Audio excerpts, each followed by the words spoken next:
করে বৃদ্ধ লোকটার মুখ থেকে বের হয়ে গেছে, যুবক তোমার নাম তো মূসা। সঙ্গে সঙ্গে মুসা ইসলাম থমকে দাঁড়ালেন। 1000 মাইল লুকায় লুকায় চলে আসলাম, এত দূরের মানুষ আমাকে চিনলো কেমনে? লোকটা ফেরাউনের লোক নাকি? কথা কি বুঝতেছেন আপনারা? মুসা আলাইহিস সালাম মনে মনে চিন্তায় পড়ে গেলেন। এবার বৃদ্ধ লোকটা বলছে, যুবক তুমি কি চিন্তা করো? কেন না, তেমন কিছু না। তোমার নাম শুধু আমি জানি না, আরো কিছু জানি তথ্য। কি তথ্য জানেন বলুন? একজন মানুষকে থাপ্পড় মারছো, মরে গেছে, এরপরে এখানে আসছো। তিনি আরো জড়সড় হয়ে গেলেন।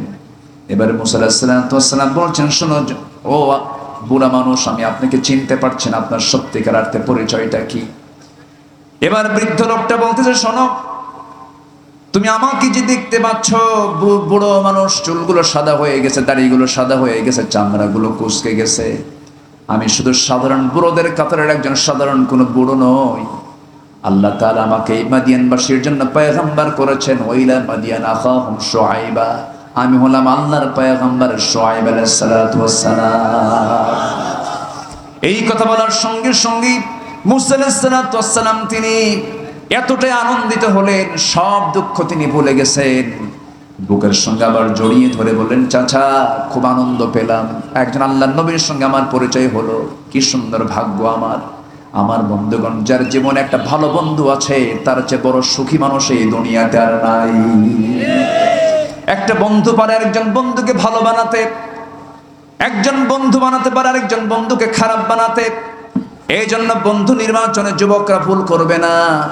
বন্ধু তাকেই বানাবে যার দিকে তাকালে আল্লাহর কথা মনে হবে, নবীর কথা মনে হবে। যে বন্ধুটা তোমার বন্ধু হবে, সে বন্ধুর মুখে সবসময় থাকবে কার জিকির? আসতে বলবেন না, কার জিকির? আর যে বন্ধু তোমাকে পরকারের কথা বলবে, তাকেই তুমি বন্ধু বানাবে।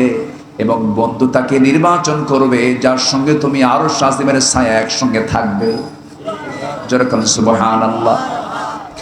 মুসা আলাইহিস সালাম তিনি এবার করলেন কি?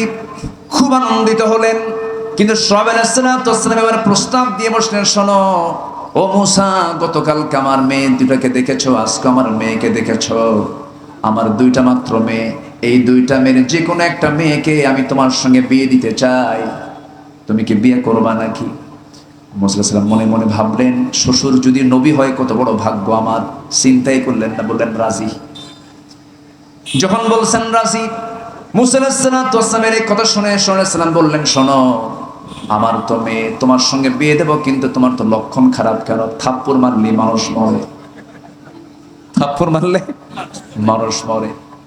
এটা কিন্তু সূরা কাসাসের কথা। সূরা কাসাস আল্লাহ তাআলা সব বলে দিয়ে। সূরা কাসাস বাড়িতে পড়বেন, একদম সুন্দর করে, একদম সেম কথা কোরআনে পাবেন। আমার তো কথা না, এগুলো ওয়াজ কার? আল্লাহ। শিক্ষা আছে না নাই? আচ্ছা। মুসা আলাইহিস সালাম বললেন, আপনি যা বলবেন তাই হবে, এখনই বিয়ে হয়ে যাক, কোনো সমস্যা নেই। কিন্তু তিনি বললেন, না না, তোমার রিপোর্টটা খারাপ। আমি যে কোনো একটা মেয়েকে তোমার সঙ্গে বিয়ে দেব, তবে শর্ত হলো আমার বাড়ির কিছু ছাগল আছে, এই ছাগলগুলো তোমার পালতে হবে 8 বছর। 10 বছর হলে ভালো হয়, 8 বছর হলো অনার্স কোর্স, 10 বছর হলো মাস্টার্স কোর্স। তুমি যদি ফিল আপ করতে পারো, তখন আমি আমার মেয়েকে তোমার হাতে তুলে দেব। মুসা আলাইহিস সালাম ছিলেন নরম মেজাজের না গরম মেজাজের? যাদের রাগ বেশি তাদের কাছেই তো ছাগল খুব নিরাপদ। ছাগল নিরাপদ নাকি? নিরাপদ না বিপদ? বিপদ। এক তো রাগী মানুষ, এই রাগী পয়গম্বরের হাতে তুলে দিলেন ছাগল পালার দায়িত্ব। আল্লাহ রাব্বুল আলামিন মুসা আলাইহিস সালামকে ছাগল পালার দায়িত্ব শুধু দেন নাই, পৃথিবীতে এমন কোন নবী নাই যে নবী ছাগল চড়ান নাই। যেরকম সুবহানাল্লাহ। আমার রাসূল নিজে বলেছেন, সব নবী ছাগলওয়ালা ছিল। আল্লাহু আকবার বলেন। সব নবী কি ছিল? ছাগলওয়ালা। সব নবী ছাগলওয়ালা ছিলেন। ঈসা আলাইহিস সালাম ছাগল লালন করেছেন, সব পয়গম্বর ছাগল লালন করেছেন, আমার নবীও ছাগল লালন করেছেন। মুসা আলাইহিস সালাম ছাগলগুলো পালতে লাগলেন। 1 বছর নয়, 2 বছর নয়, দীর্ঘ 10টা বছর। 10টা বছর যখন ছাগল পালা শেষ হয়ে গেল, এর মধ্যে তার কি ওই পরিবারে আল্লাহর পয়গম্বরের মেয়ের সঙ্গে কোনো প্রেম হয়েছে নাকি? আসতে কয় ভালোবাসা হয়েছে? দেখছে কয়বার? বলেন কয়বার? কয়বার?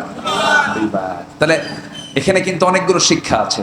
বিয়ে করার নিয়তে সর্বোচ্চ একবার দুবার দেখা যেতে পারে, কিন্তু এই যে পার্কে যে যায়, পার্কে আর ক্যাম্পাসের সামনে, এটা কি একবার দেখে?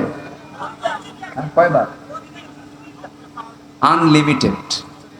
কি লিমিটেড বলেন তো? লিমিট তো সীমার মধ্যে, আনলিমিটেড।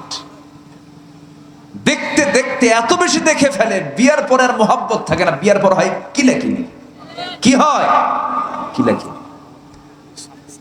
যারা বিবাহ পূর্বে নোংরামি করবে, আল্লাহর কসম সুখ পাবা না, শান্তি পাবা না, রহমত পাবা না, সন্তানগুলো আল্লাহওয়ালা হবে না। নোংরামি ছেড়ে দাও, বিবাহের পথ ধরো।